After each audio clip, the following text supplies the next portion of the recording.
खानदेशातील सर्वात मोठं धरण असलेल्या हातनूर धरणाच्या पाणलोट क्षेत्रात आपण या ठिकाणी आलेलो आहोत। आपण माझ्या पाठीमागे बघू शकता, या धरणाच्या 41 गेटपैकी जवळपास 37 गेट हे आज पहाटे 4 वाजता पूर्ण क्षमतेने या ठिकाणी उघडण्यात आलेले आहे।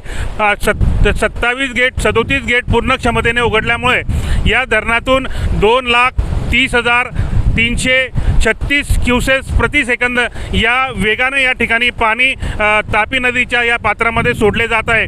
तापी नदीच्या पात्रामध्ये हे पाणी आल्यामुळे तापी नदी ही आपण बघू शकतो दुथडी भरून वाहत आहे। तापी नदीची दुथडी या पावसाळ्यामध्ये हे 37 गेट हे दुसरी वेळ उघडले गेलेले आहेत। यामुळे तापी नदीला मोठ्या प्रमाणावर पूर आलेला असून या भागामध्ये कुणीही प्रवेश करू नये किंवा कुणीही तापी नदीच्या किनाऱ्यावर येऊ नये अथवा त्या ठिकाणी जाऊ नये असे जिल्हा प्रशासनाने या ठिकाणी आपल्याला सूचित केलेलं आहे। पाठीमागे आपण या धरणाचं रौद्ररूप या ठिकाणी बघू शकतो। न्यूज स्टेट महाराष्ट्रासाठी मी संजय सिंग चव्हाण, भुसावळ, जळगाव।